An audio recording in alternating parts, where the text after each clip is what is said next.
From the 60s all the way into the 90s, this man has kept us laughing with his unique brand of humor. Please welcome George.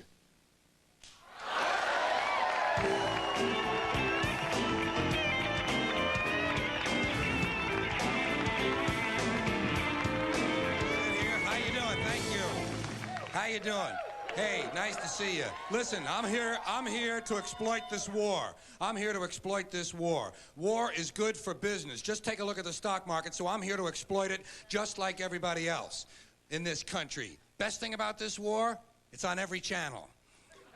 And every channel has a slightly different war. Did you notice that? If you don't like the way it's going on Channel 2, try Channel 9. Maybe your side is winning over there. And the ratings are good. The ratings are good for the war. We like war. We're good at it. We're a warlike people. This country is only 200 years old, and we average a major war every 20 years. 200 years old, 10 wars. Do the arithmetic yourself. We are a warlike people. We are perfect children of Europe. We're fort builders, land grabbers, and bomb throwers, folks. We're not happy. We're not happy unless we're dropping bombs on some helpless civilian population that has no argument with us whatsoever. No argument with us whatsoever. We are bomb throwers. And when we're not dropping high explosives, on some small nation that only has a marginally effective air force, then we're declaring war on something at home. We love to declare war on something at home, don't we? Anything we don't like about ourselves, we have to declare war on it. We can't get rid of this war mentality from our public life. We got a war on poverty, war on crime, war on cancer, war on litter, war on drugs. Did you ever notice we don't have a war on homelessness? No war on homelessness. You know why? You know why? I'll tell you why, because there's no money in it. There's no money in that problem. Nobody stands to get rich off of that problem. You find a solution to homelessness where the businessmen and the politicians can steal a couple of $1 million each, you'll see the streets of America begin to clear up pretty fast. I'll give you a couple ideas. Listen, I got a couple ideas for homelessness. First thing we ought to do, give the homeless their own magazine. Give them their own magazine. That's a sure sign of making it in this country. Every group in this country that makes it gets its own magazine. They got Working Mother magazine, Black Entrepreneur magazine, Hispanic Business magazine. Any activity engaged in by more than 4 people in this country gets a magazine devoted to it. Dart throwing, backpacking, basket making, boating, hiking, walking. Walking! There's actually a magazine called Walking! Look, Dan, the new Walking is out. Here's a good article, putting one foot in front of the other. Give them their own magazine. You know, come on. Give them their own magazine. You know what you call it? Better Crates and Cartons. Then when they get finished reading it, they can use it to line their clothing. Well, that's the kind of answer you'd get from a conservative American businessman. He'd say, yeah, let them read it. When they get finished reading it, they can use it to plug up the holes in them piano crates they live in. A good, practical, sound, American business conservative solution. I'll give you an idea about homelessness. First thing you got to do is change the name. It's not homelessness. It's houselessness. These people need houses. A home is an abstract idea. It has to do with a setting, a state of mind. These people need physical, tangible structures. Low-cost housing. But where are you going to put it? Nobody wants you to build low-cost housing near their house. They don't want it near them.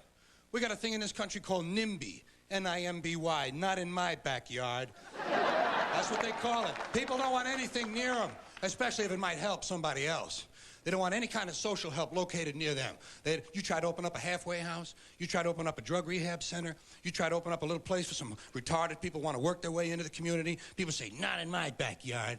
They don't want it near them, especially if it might help somebody else. It's part of the great American spirit of generosity.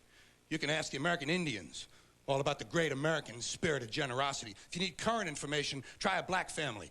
They'll help you figure out the great American generous spirit. These days we call it 1,000 points of light. People don't want anything near them, even if it's something they believe in, something they think society needs, like prisons. Everybody wants more prisons. Everybody wants that. That's the new answer to all of our problems. Lock a lot of people up. People say, build more prisons, but not here. Well, why not? What's the problem?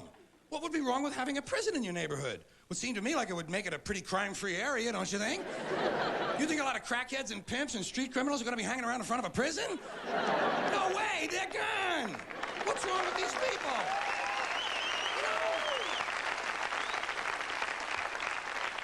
I mean, all the prisoners are locked up, the criminals are behind the walls, and if a couple of them do break out, what do you think they're gonna do? Hang around? Check real estate? No way! They're gone! The whole idea of breaking out of prison is to get as far away as you possibly can.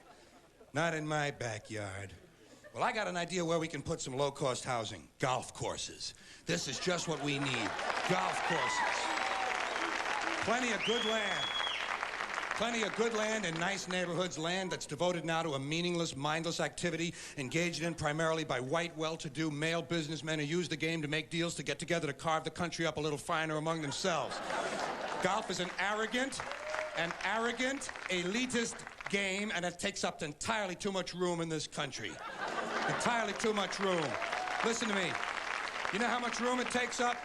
17,000 golf courses, about 150 acres each. That's 3 million acres. That's 4,800 square miles. 2 Rhode Islands and a Delaware. You could build for the homeless on the land that's currently devoted to this meaningless, mindless, arrogant, elitist, racist game. Racist game. Racist game. I say it's time to reclaim that valuable land from the wealthy and turn it over to the homeless.